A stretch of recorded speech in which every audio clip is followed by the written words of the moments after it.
Je réponds à Florian, qui me donne ses instructions en douce. J'ai réussi à évacuer les trublions qui voulaient me mettre des spots dans la figure. Je vais pouvoir commencer au calme. Je viens donc présenter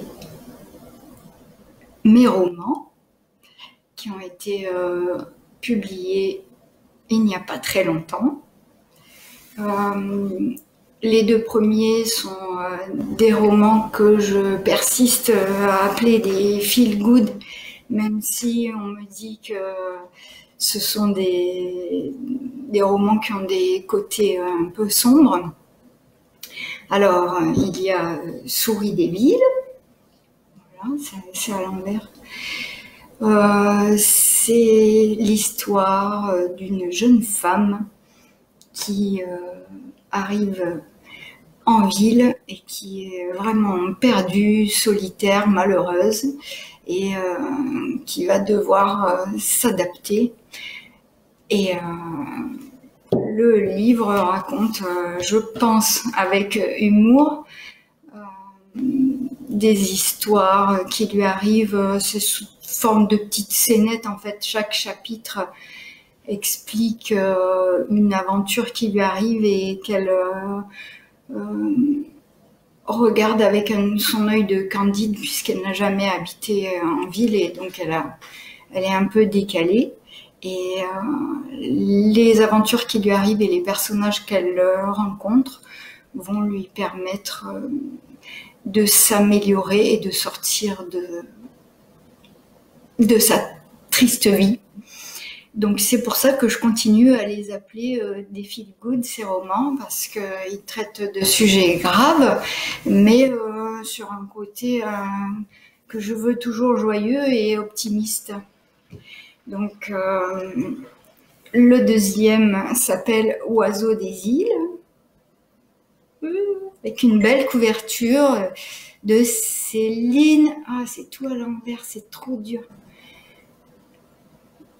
Voilà, ce n'est pas du tout la suite de Souris des villes, mais c'est aussi une histoire de femme. Alors,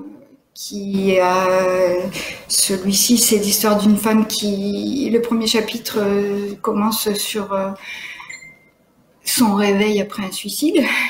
Donc elle aussi, apparemment, elle a des soucis. Mais encore une fois, c'est une histoire qui se veut optimiste sur justement la façon de réussir à sortir de la dépression par des moyens qui ne sont pas forcément habituels. Bien sûr, elle va suivre une psychothérapie, mais c'est pas forcément ça qui va lui permettre de s'en sortir et de changer et d'attraper la vie à bras le corps plutôt que de rester en périphérie. Et voilà, pour moi, c'est aussi un feel good, même s'il commence par un suicide, parce que les personnages évoluent, font des rencontres, et voilà, c'est ce qui m'importait, c'est-à-dire de montrer comment on pouvait dépasser les blocages qu'on se donnait à soi-même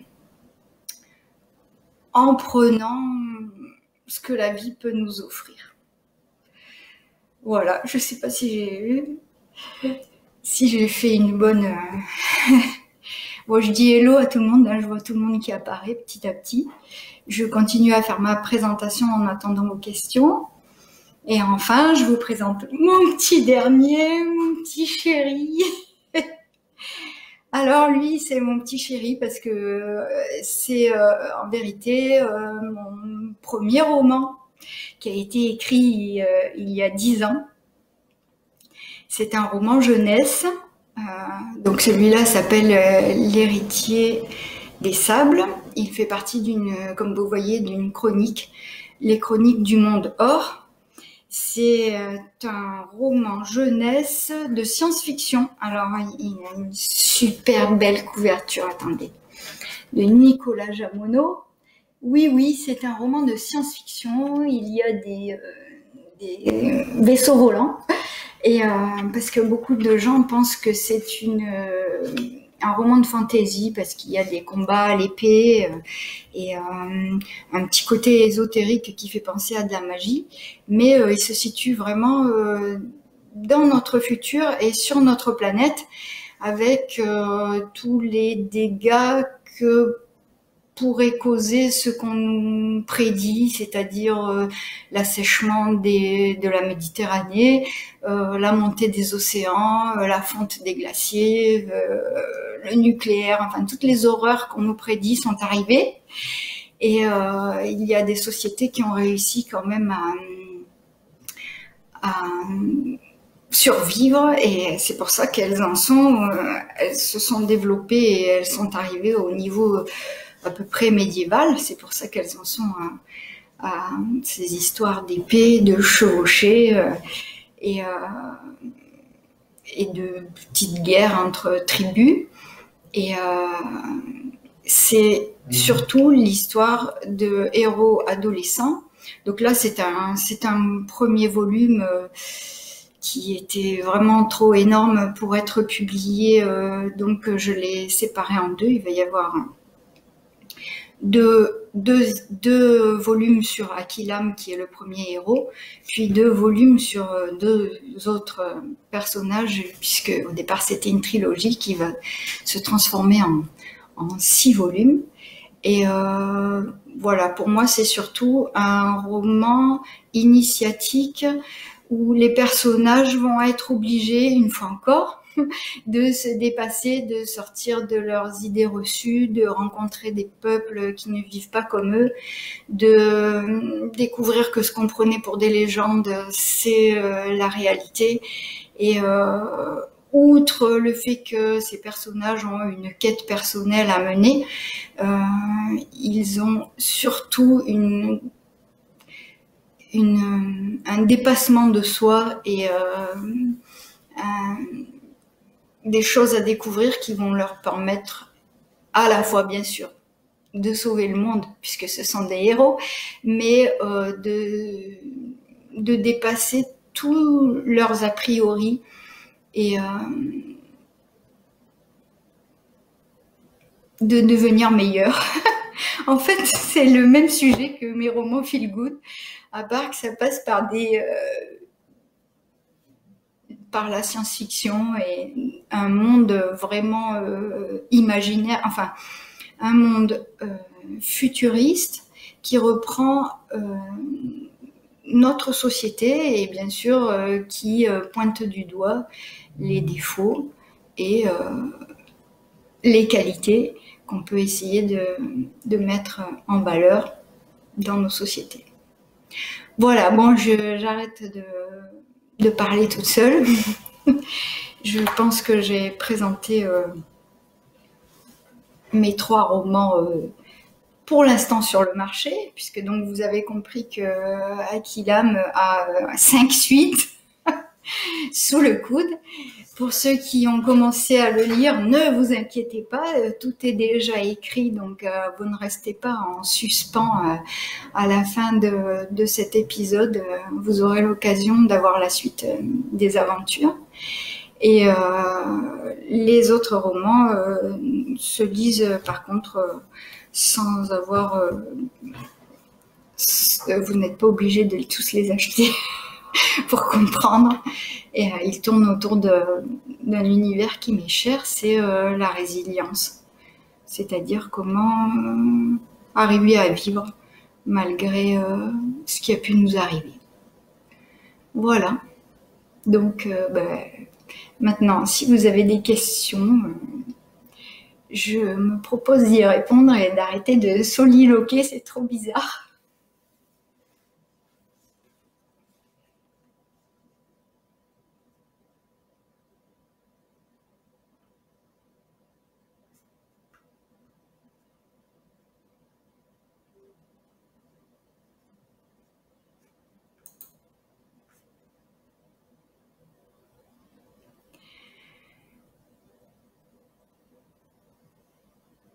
Voilà, ça y est, ça c'était la petite présentation. Ah, vous les voyez à l'endroit, super. Ben, moi, je suis dyslexique à la base, hein, donc même je devais être dyspraxique aussi quelque part. Oui, Akilam. Oui, Akilam, il est beau parce que en fait, comme je vous ai dit tout à l'heure avec mes mimiques, c'est mon petit chouchou, mais c'est parce que il a été écrit il y a longtemps et donc je me suis fait le cadeau d'une couverture avec un professionnel parce que c'est une mini vengeance aussi puisque en 2010 j'ai failli signer un contrat avec un éditeur dont je tairai le nom et qui m'a planté au dernier moment et donc, mon mari dit que c'est parce qu'il a lu mon roman et qu'après il est parti en dépression et il a démissionné. Mais bon, donc du coup, voilà, c'est une espèce de petite revanche de lui offrir une couverture de professionnel, même si je suis auto-éditée et que je me débrouille d'habitude par moi-même. Alors, pour répondre à la question de Florian, tu nous dis es-tu mise à l'écriture non, je peux pas vous le dire parce que je ne me rappelle pas quand je m'y suis mise. J'ai l'impression que j'écris depuis toujours. Mes premiers poèmes sur un des amours de ma vie, c'est-à-dire l'île de la Réunion, je les ai écrits à l'âge, enfin ceux qui me restent dans un cahier, donc j'avais 8 ans. Et j'ai mes premières BD aussi. J'ai l'impression d'avoir toujours écrit donc des poèmes, des nouvelles. Mon premier roman, qui était un roman d'aventure et une quête initiatique, j'avais 11 ans. Donc, et après j'ai écrit beaucoup de nouvelles. Donc je peux pas dire comment je m'y suis mise. J'ai l'impression que j'ai toujours écrit. Voilà. Alors, Jérémy, quel est ton genre de lecture? Alors, j'aime à peu près tout. Je vais plutôt dire les choses que j'aime pas, puisqu'il y en a que deux. C'est les livres vraiment d'horreur et les livres de érotique hard.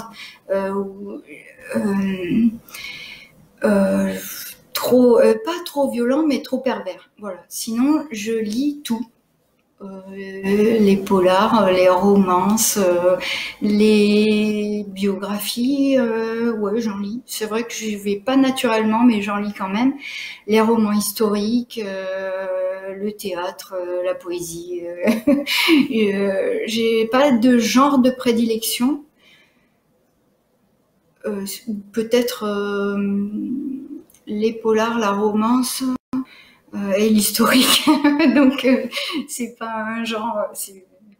Voilà, Jérémy, oui, je suis auto-éditée. C'est vrai que il y a une dizaine d'années, quand donc mon futur ex-éditeur m'a laissé tomber, j'ai eu un gros coup de blues, donc j'ai cessé de chercher des éditeurs, j'ai continué à écrire. Mais c'est vrai que j'écrivais pour moi. Et quand j'ai entendu parler de l'auto-édition qui se développait sur Amazon au départ, j'ai décidé de tenter ma chance. Alors, comme d'habitude, pour tout ce qui est informatique, je m'appuie sur mon mari. J'ai attendu une semaine où il était en déplacement et je me suis débrouillée toute seule pour publier Souris des villes.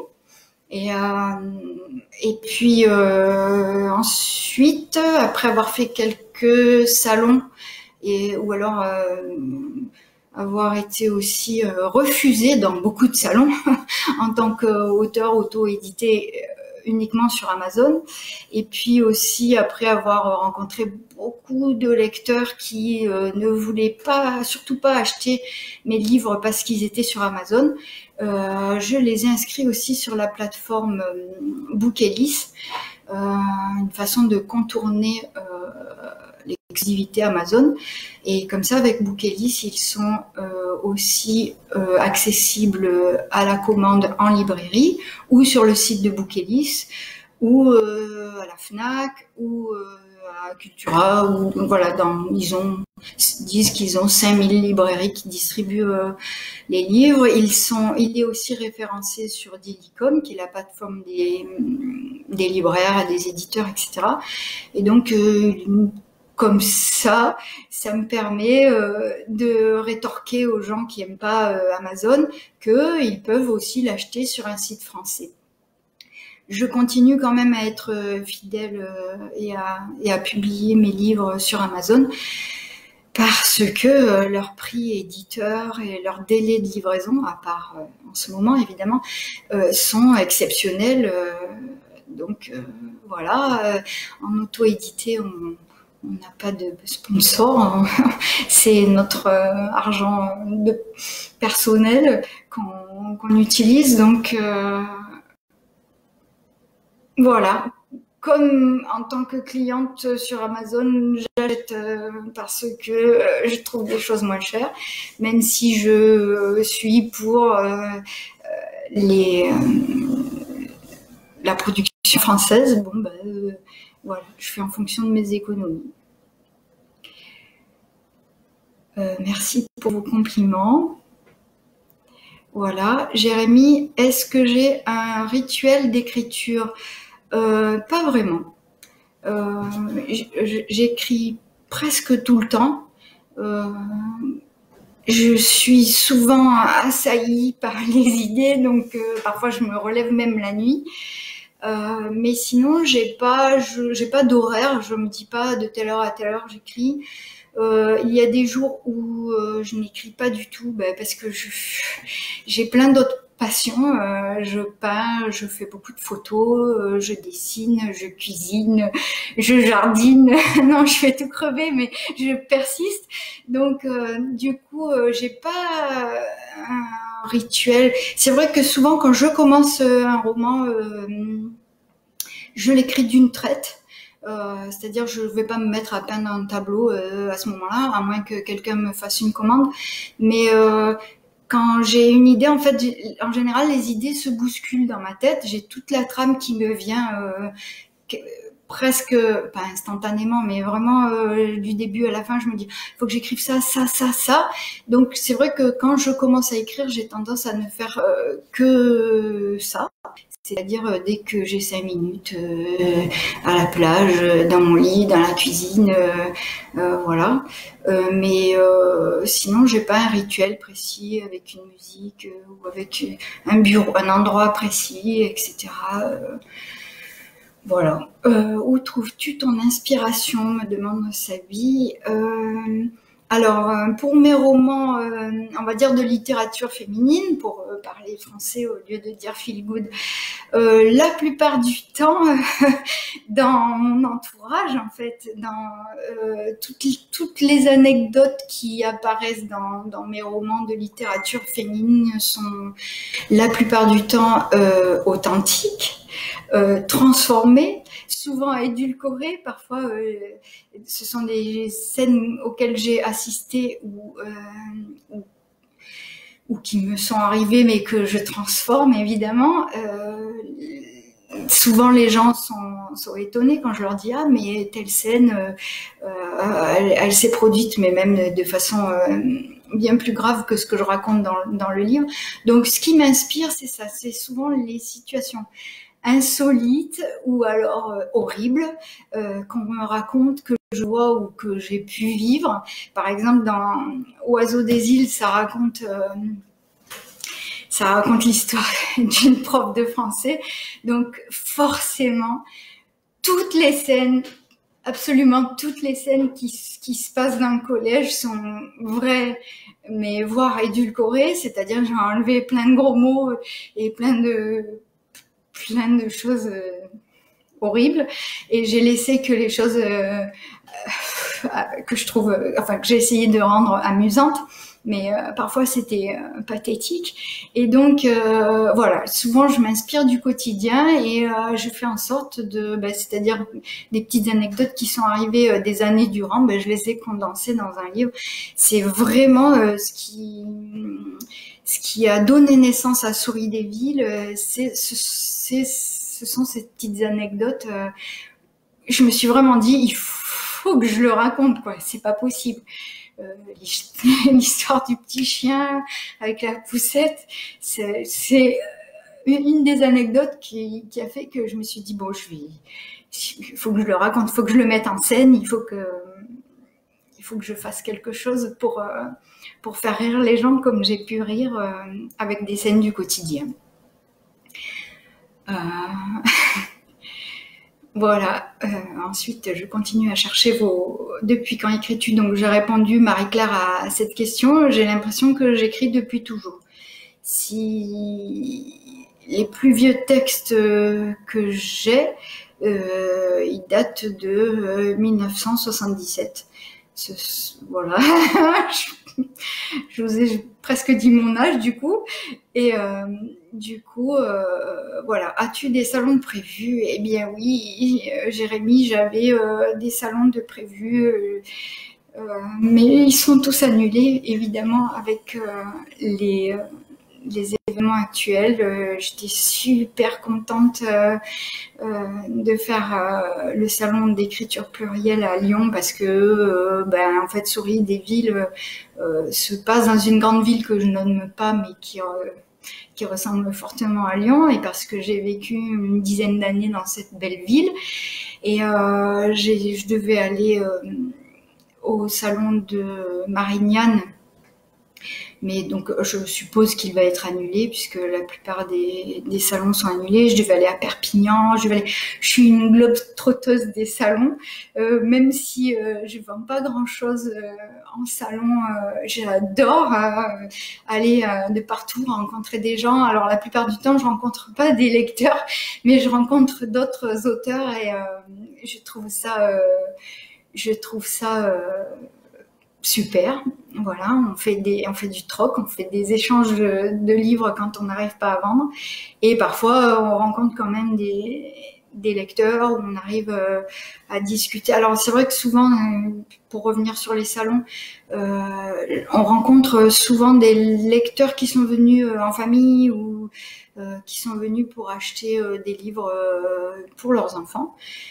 C'est un petit peu la raison qui m'a fait sortir des tiroirs les chroniques du monde or, puisque je me suis dit, souvent je vois des familles, alors je dis aux mamans, regardez, ça s'adresse aux mamans, prenez-les. Et bien sûr, même avec un grand sourire et tout, elles me répondent, non, on a tout dépensé pour les enfants. Donc maintenant, je vais leur dire, regardez, celui-là, il est pour les enfants, pour les jeunes, et pour les jeunes adultes, ou pour ce qu'on appelle les adolescents, c'est-à-dire comme moi, j'adore la littérature jeunesse. Et donc c'était un petit côté commercial, et puis un petit côté voilà, sortir mon bébé de son tiroir. Voilà. Donc là, pour l'instant, oui, les dédicaces et les salons, c'est en stand-by. Comment travailles-tu la psychologie de tes personnages, me demande Jérémy. Alors, je sais pas si je vois bien toutes les questions, parce que je vois que c'était fait méchant, mais je vois pas pourquoi. Parce qu'il a voulu me mettre un spot dans la figure tout à l'heure. Donc, je réponds à la question sur la psychologie des personnages. Alors, les héroïnes, si c'est Akilam, il est concerné aussi. Souvent, ce sont des gens qui ont des défauts et qui ont un problème. Akilam, c'est le personnage de science-fiction, des Chroniques du monde or, c'est un adolescent. Et les autres personnages de littérature féminine, ce sont des femmes. Dans Souris des villes, c'est une jeune femme de 24 ans. Dans Oiseau des îles, elle a 30 Dans les suivants, il y en a un qui va s'appeler Pas de chichi entre amis, elle a 40 ans. Et dans le prochain, elle a 55 ans.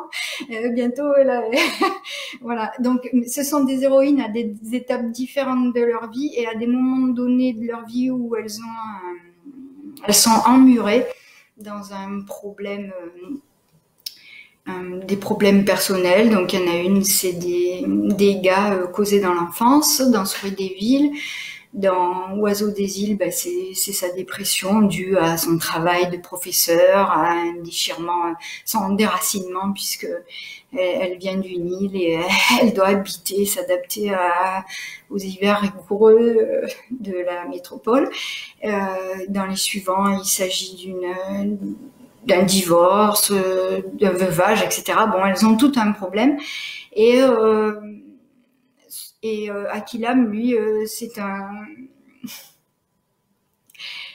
prince qui est pas né dans la bonne ville et qui est plein au départ, qui est plein de défauts, qui est raciste, orgueilleux, qui a été élevé dans une société qui vit en autarcie. Et leur psychologie va évoluer en fonction des aventures, parce qu'on peut dire que mes héroïnes de littérature féminine vivent des aventures et en fonction des aventures et des rencontres qui vont leur tomber dessus, et en fonction de la façon dont elles vont réagir et s'adapter et s'améliorer. Donc mon but, je sais pas si c'est un travail de la psychologie, mais c'est de les faire évoluer et aussi grâce à des personnages. Alors parfois on me dit que mes personnages sont des caricatures. Les adjuvants, ce que je vais appeler les adjuvants, c'est-à-dire les personnages qui vont porter, qui vont pousser, qui vont influencer le personnage principal. Alors, effectivement, ce sont des caricatures, mais parce que elles ont, quand c'est des personnages féminins, ou ils ont des traits de caractère très poussés, mais je crois que dans la vie, je vois les gens comme ça. C'est-à-dire que quand je rencontre les gens, quand je parle des vrais gens, pas des personnages, je les croque avec leurs défauts, leurs qualités qui me viennent en premier. Et donc, du coup, je pense que alors après, je veux pas dire que je suis schizophrène, mais du coup, mes personnages sont de vraies personnes avec de vraies failles et leur façade, comme la plupart des gens. Je sais pas si Jérémy, j'ai répondu à ta question. Je sais pas si c'est un vrai travail de la psychologie. C'est plutôt une analyse de ce que je vois et de ce que peut-être j'aimerais que les gens puissent vivre. Une vraie, dans la vie, c'est pas comme ça. On s'en sort pas forcément aussi bien et on rencontre pas des gens aussi utiles, qui nous apportent autant. Mais on en rencontre. Voilà. Je sais pas sur. J'aime pas les romans sur le foot, dit Stéphane. Désolée. J'aime un homme qui aime le foot. Ça suffit. Voilà. Elle écrit avant de savoir parler. Peut-être oui, parce que je sais toujours pas parler. Voilà. Théa de Souris des villes existe-t-elle vraiment? Non. Je n'ai jamais rencontré de mannequin qui était contente de faire 120 kilos. C'est comme Théa dans Souris des villes et comme Ambre, qui est en surpoids aussi dans Oiseau des villes. Ce sont des personnages qui s'assument Alors Théa, elle s'assume tout court. Ambre, elle a besoin de faire un chemin pour s'assumer. Ce sont des personnages rêvés. Après, le côté fantasque et rigolo de Théa, c'est... enfin, je crois que ceux qui ont lu le livre reconnaîtront un petit bout de moi-même. En fait, des fois, les gens croient que je suis l'héroïne parce que j'écris des livres à la première personne, les livres de littérature féminine, mais je suis rarement l'héroïne. Par contre, il y a des petits bouts de moi dans chacune des copines. Et donc, mais est-ce que mes personnages existent vraiment? Non. Ce sont des espèces d'imbroglio de personnes que j'ai pu rencontrer ou que j'ai pu fantasmer.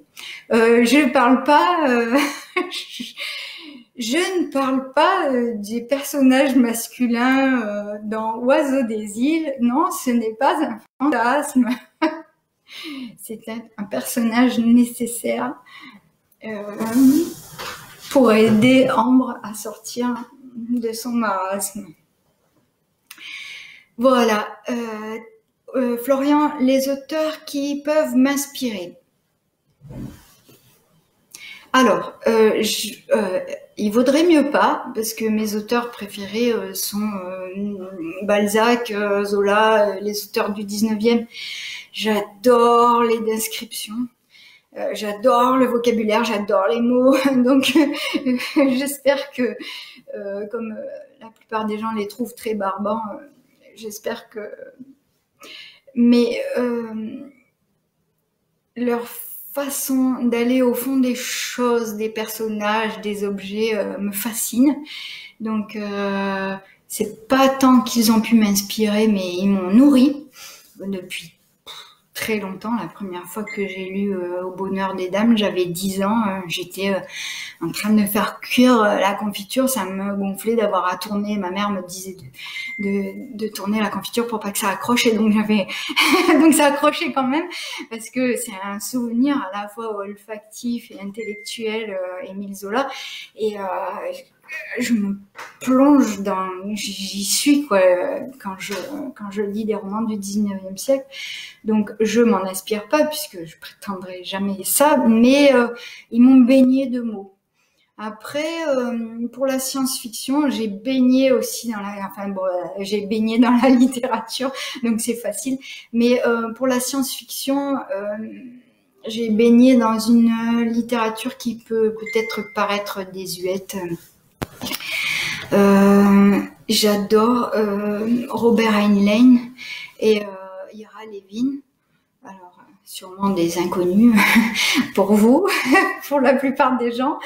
Ce sont des auteurs, c'était des scientifiques qui ont écrit des romans.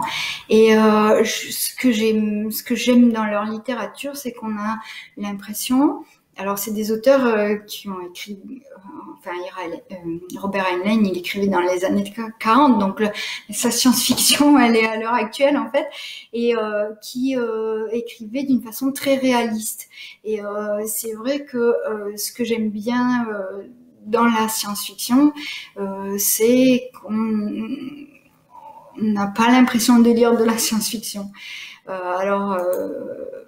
Après, non, voilà, je sais pas si j'ai répondu à ta question. Encore une fois, je réponds à côté de la plaque depuis tout à l'heure, parce que j'ai pas d'auteur qui m'inspire. On va dire que la littérature m'a nourri plutôt, m'a donné envie d'écrire plein de mots. Voilà. Oui, effectivement, Jean-Michel. Alors, je suis inspirée par la littérature et par le Nutella. J'avoue. Le Nutella et plein d'autres choses. En ce moment, c'est le mascarpone aussi. Mais bon, je vais pas le croquer devant vous. Hein. Bon. Prends-tu tes idées dans la vie de tous les jours, Sophie Lecronier? Oui, effectivement. Donc j'ai répondu à cette question sur l'inspiration, c'est-à-dire que effectivement pour la littérature feel good, quasiment toutes les anecdotes sont vraies, mais la plupart du temps je les rends un peu plus gentilles que dans la réalité parfois. Presque toutes les anecdotes, on va dire, parce que bon, il y a une part de fantasme aussi. Et pour mon roman de science-fiction, je résiste pas. Oh, il est beau, je l'aime. Pour mon roman de science-fiction, je me suis inspirée à l'époque, donc puisqu'il a 10 ans, hein, le pauvre vieux, de tous les discours dont on nous rebattait les oreilles sur l'écologie, le trou dans la couche d'ozone, la montée des océans, etc. Et donc il parle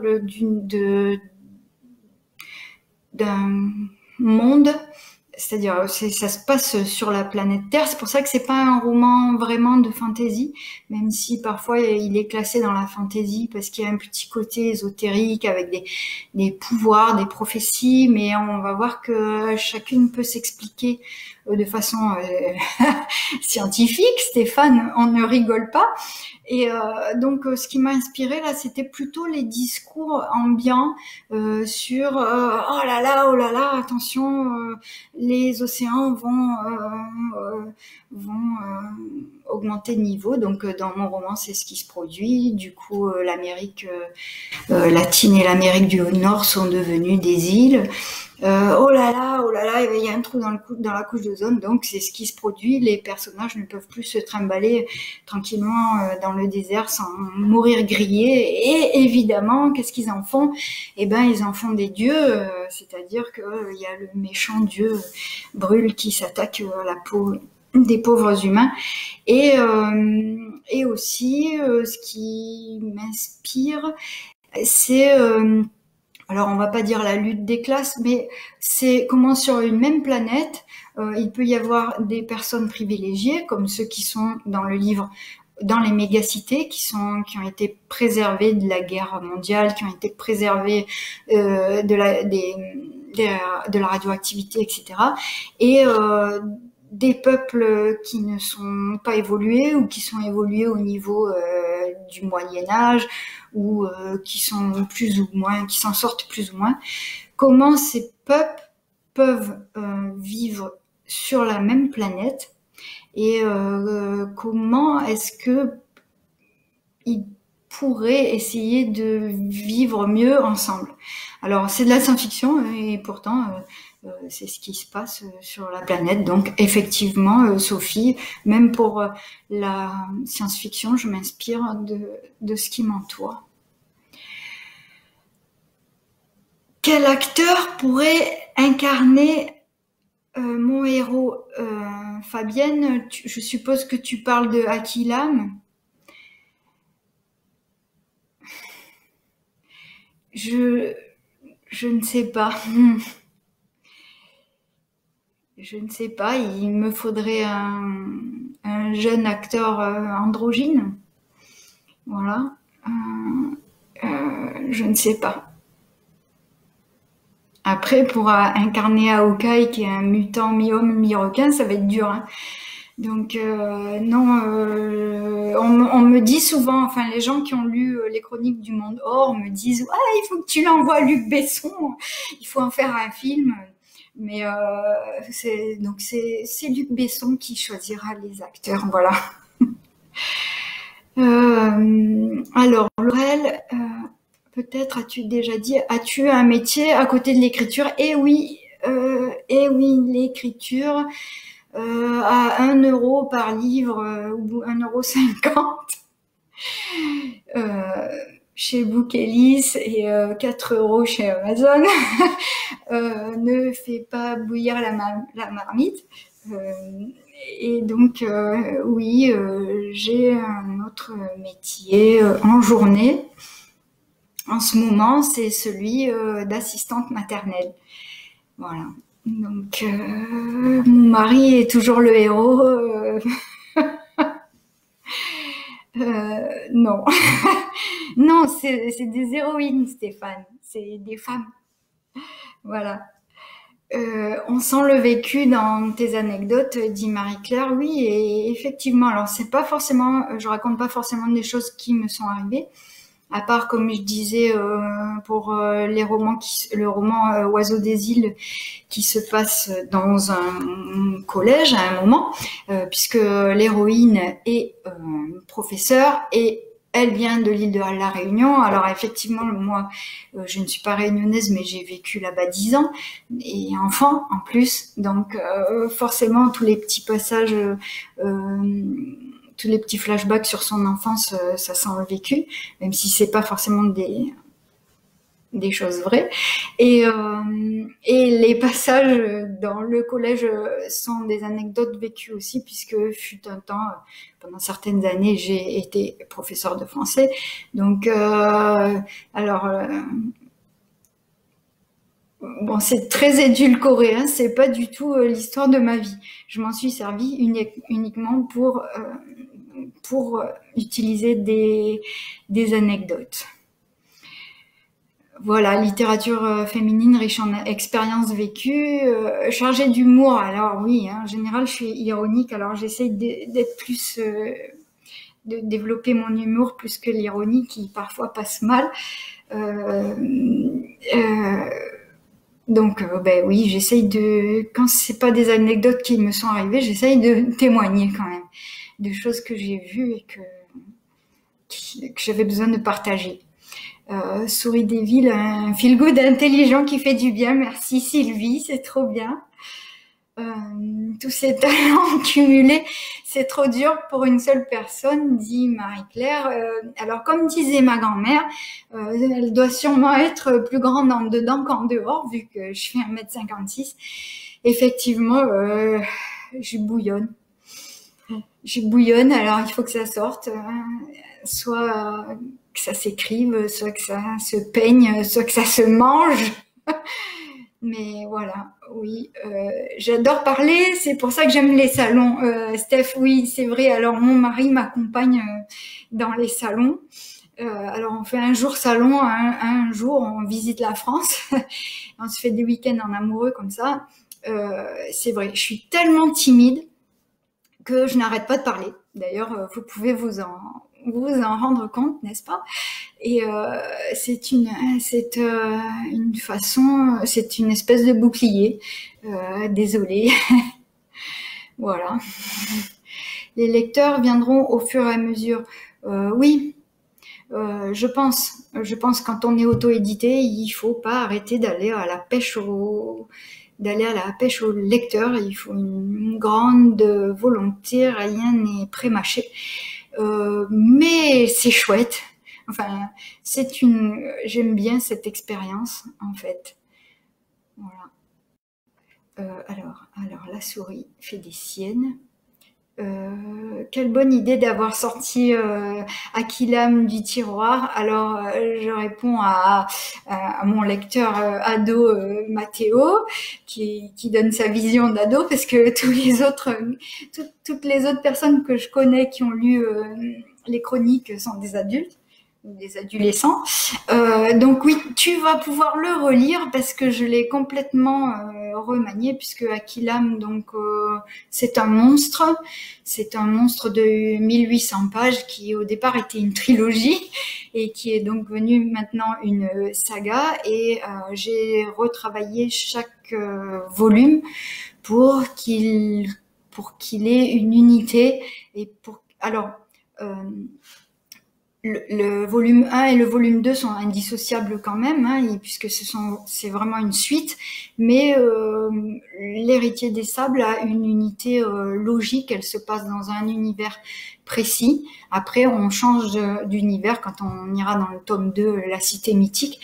Donc, tu peux le relire, puisque toi, tu as lu une version basique. Et ils ont maintenant été simplifié et j'ai enlevé beaucoup d'adjectifs et beaucoup de et beaucoup de participes présents, donc sûrement ils sont plus légers qu'à l'origine, n'aie pas peur de lancer dans une relecture. Ensuite, c'est bien de pouvoir présenter dans les salons aussi bien pour les adultes que pour les enfants. Eh bien oui, effectivement, c'est ce que je me suis dit quand je voyais toutes ces familles qui passaient devant moi et je me suis dit mais bon sang mais j'en ai un de livre pour vous, attendez, je vais le sortir. Et donc effectivement ça a un petit côté commercial, mais je pense que c'est un petit côté aussi sympathique. Oui, c'est ça, la littérature jeunesse ouvre des portes, des champs possibles. Alors, c'est pas forcément plus créatif, puisque mon univers, c'était un autre Stéphane un jour qui m'a dit que je devrais faire au début des livres une carte, parce que comme vous l'avez compris, c'est plus des romans d'aventure où le héros va partir en quête, donc il va rencontrer des personnes et des civilisations et des paysages et des mondes qui vont lui permettre d'évoluer, de changer son point de vue, son point de vue étriqué sur la vie. Et en fait, je lui ai dit mais je peux pas mettre de cartes, puisque de cartes de monde imaginaire comme on fait souvent dans les livres de fantasy, puisque ça se passe sur Terre. Donc les cycles d'Aquilam se passent essentiellement dans le désert et à Marseille, qui est devenue une mégalopole. Donc c'est la mégalopole préservée. Et donc il n'y a pas vraiment de carte. Donc la Méditerranée est devenue un désert, mais ça se passe en Méditerranée. Ensuite, le cycle d'Aoukaï se passe dans l'océan, dans l'océan et l'océan rond, mais c'est l'Atlantique et le Pacifique. Et Aloé, le cycle d'Aloé se passe essentiellement en Amazonie. Donc c'est plus créatif parce que j'y ai mis des mutants et des choses inventées. Mais quand je mets un mutant, la plupart du temps, par exemple, comme les scorpions géants ou comme les léopards, donc qui sont à la fois des lions et des léopards, tout le travail de recherche que j'ai fait, c'est du travail sur des races qui existent déjà et que j'ai juste multiplié, mais tous les comportements des animaux ou tous les phénomènes de civilisation sont au départ des civilisations ou des animaux ou des choses qui existent vraiment sur notre planète. Donc, et que j'ai juste un peu transformé, mais tout s'appuie sur des recherches réelles. Donc, effectivement, il y a un côté créatif, mais je pense que j'ai pas, ça ouvre pas plus de possibilités que les personnages que j'ai inventés et mélangés dans mes romans feel good. Enfin, c'est mon avis. Non, alors il y a des remarques qui sont faites pour Stéphane, alors je le laisse répondre. Alors, oui, c'est ça, Marie. J'ai mis mes livres sur Bookelist pour ceux qui n'aiment pas Amazon. Est-ce que j'ai beaucoup de ventes hors Amazon? Alors, pas tellement, parce que Bookelist ne doit pas être aussi connu qu'Amazon. Et aussi, j'en avais mis sur Librinova, mais j'ai moins aimé le relationnel. Donc sur Librinova, j'en ai vendu 9. Mais ça fait rien. C'est vrai que Bookelist et Librinova sont des plateformes payantes, c'est-à-dire c'est des prestataires de services. On paye si on veut être publié en librairie, si on veut être distribué à la Fnac, etc. Il y a des gens qui ont pas de Kindle mais qui ont une Kobo, donc il y a des gens qui ont spécialement attendu. Il y a une personne il y a pas très longtemps qui a spécialement attendu que Souris des villes soit sur la plateforme pour le télécharger sur sa Kobo. Et donc, quand on est auto-édité, on va chercher tout le monde, enfin, pour ma part, et des fois sur les salons aussi, des gens me disent oh pff, ils regardent à la fin, donc édité par Amazon en Italie ou en Pologne, et ils me disent oh pff, votre livre il est édité à Amazon, je le prends pas. Donc ça me permet de sortir celui sur Bookelist en disant bah eh ben, j'en ai un qui est édité en France. Regardez, il me coûte 2 fois plus cher, donc vous, il vous coûtera 3 € plus cher. Mais j'ai un livre français, je ne fais pas de discrimination. Et voilà. Alors, je suis timide, je suis pas commerciale, mais en fait, si, oui, peut-être, je sais pas. Comme ça, tout le monde il est content. Donc bon, comme tout à l'heure je disais, je manie l'ironie. Hein. Bon. Alors j'ai les questions qui disparaissent. Alors je suis désolée, j'arrive pas à remonter. Donc je prends celle de Jean-Michel. À quand de l'héroïque fantasy adulte? Bon allez, j'en écrirai un pour toi. Oui, comme tous ceux que tu m'as prêtés, avec bim bam boum, du sexe et tout. Je peux le faire. J'en écrirai un pour toi, mais pas tout de suite, parce que pour l'instant, comme vous avez compris, j'ai 5 romans de heroic fantasy jeunesse et 2 romans feel good, on va dire, pour simplifier, qui sont sur le grill. Donc, mais je te promets que je t'en écrirai un, je te mettrai même une petite dédicace spéciale. Quand le confinement sera terminé et que je viendrai vers la Sautin, on regardera pour se faire une bouffe. Ben oui, il y a intérêt. C'est comme ça que je t'ai rencontré, Valérie, devant une pizza. Et c'était une très belle rencontre. J'ai adoré comment les filles parlent de sexe entre elles dans Souris des villes, dit Fabienne. Effectivement, là, vous voyez que c'est complètement faux, hein. On ne parle pas comme ça entre nous, les filles. C'est complètement inventé. Voilà. Je ne veux pas me faire croquer. Coucou tout le monde. Combien de temps mets-tu pour écrire un roman? Alors, les romans feel good, en général, je mets 3 mois pour les écrire et 3 mois pour les corriger. Il leur faut bien 6 mois avant d'être édités. Et les romans d'heroic fantasy science-fiction, j'ai mis 1 an pour écrire chaque volume. Enfin, au départ, c'était une trilogie, parce que j'avais de grosses périodes de documentation. J'écrivais pas seulement. Donc, en général, 1 an. Voilà. Je croyais que le chocolat. Croquer, oui. Alors, prochain roman, Souris des stades, non. Toujours pas. Toujours pas. Peut-être un roman avec un héros footballeur. Non, toujours pas. Franchement, ça me saoule. Les sports co, ça me saoule. Peut-être un roman avec un... Non. Écris-tu même en vacances? Alors, j'écris surtout en vacances. En fait, mes romans d'heroic fantasy ont pour la plupart été écrits à la plage, sur une chaise longue ou très tôt le matin pendant que tout le monde dort. Tout à l'heure, on m'a demandé si j'avais des habitudes d'écriture. Alors, c'est un moment que j'adore. C'est comme ils dorment tous dans ma famille et que je me lève très tôt. Ils ont été écrits en Corse sur la terrasse avec les petits oiseaux, parce que en fait,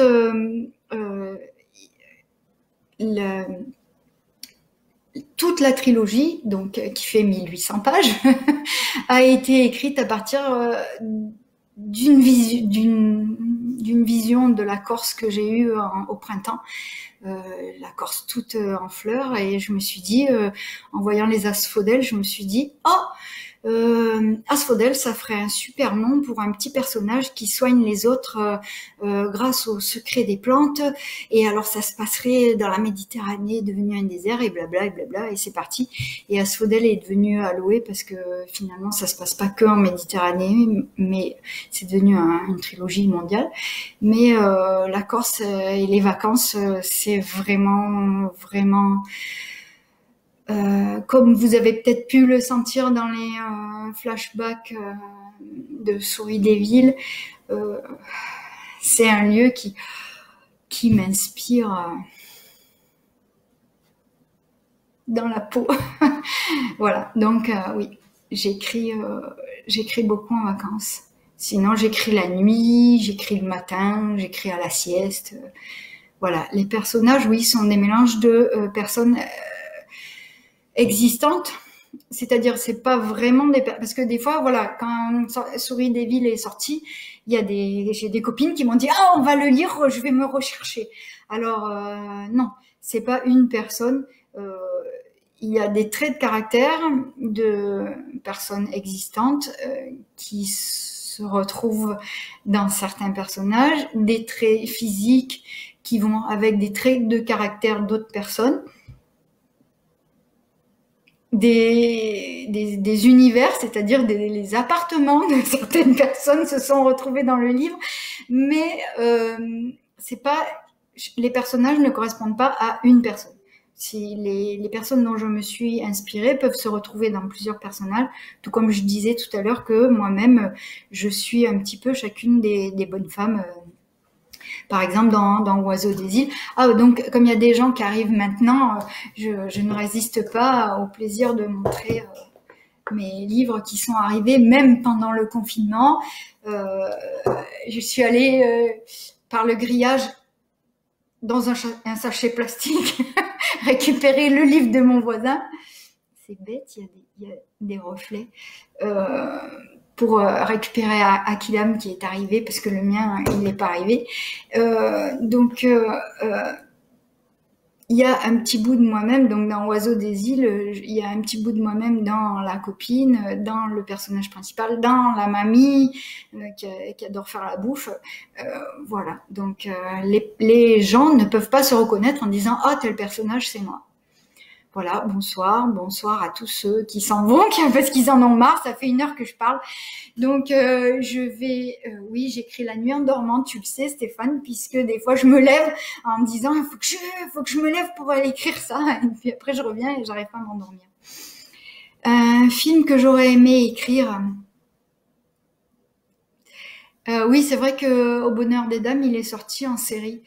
Un film que j'aurais aimé écrire.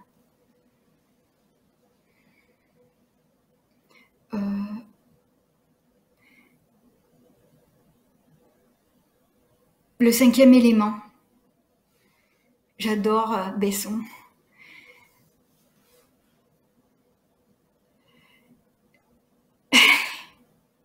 Alors, est-ce que je fais mes couvertures moi-même, demande Valérie. Alors, au début, j'ai fait mes couvertures moi-même parce que je gribouille un peu aussi.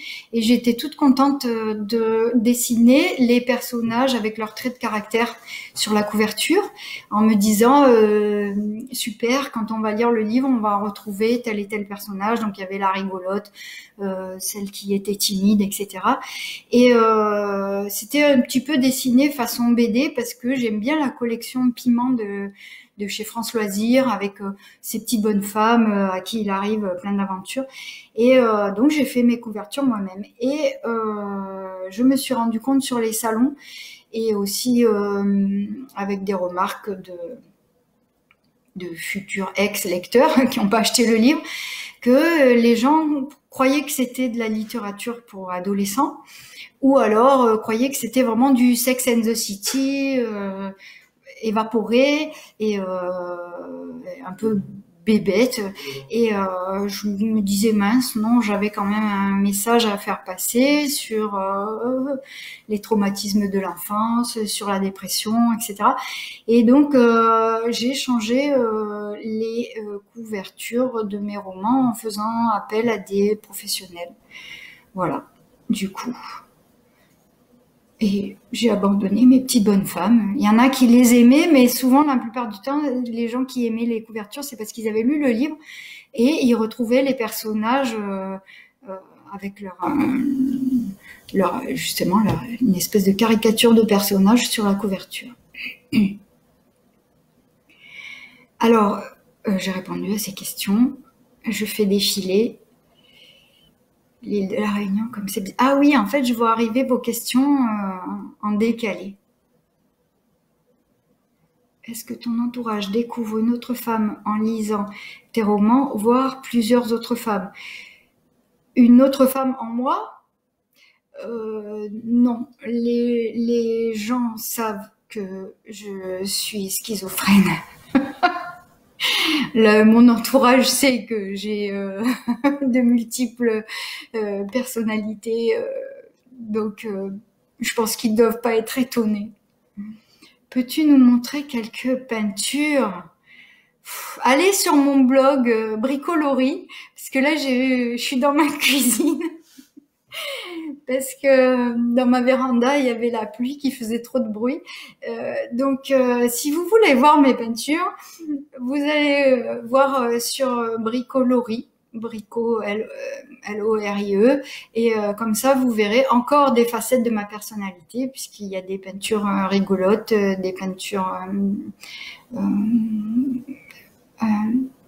Bah, vous verrez. Voilà, mais non, là, en fait, en général, quand je fais des tableaux, c'est pour les donner. Donc, je les garde pas, ou quand je les garde, je m'en lasse très vite et après, je les jette.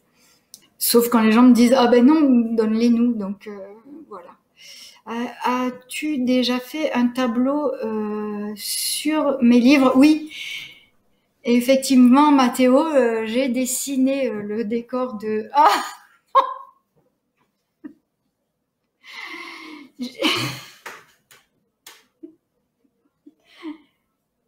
Bon, ça rend rien du tout dans la cuisine. Hein. J'ai peint le décor de Méditra, donc qui est la Méditerranée transformée en désert avec la ville de Aquilam, et j'ai fait plein de croquis d'Aquilam que j'ai envoyé à mon dessinateur et il s'en est inspiré. C'est pour ça que souvent quand je parle de lui, Nicolas Jamono, je dis il est entré dans ma tête. Et bon, peut-être c'était facile d'entrer dans ma tête avec des dessins qui étaient déjà des brouillons de ce qu'il y avait dans ma tête. Oui, en dansant la salsa aussi. Alors, j'hésitais à ouvrir le dictionnaire. Ah, mince. Eh ben alors, désolé, il faut lire mes livres sur une Kindle, comme ça il y a le dictionnaire qui est intégré. Comme j'ai dit tout à l'heure, je suis désolée, j'ai la passion des mots et j'aime les mots.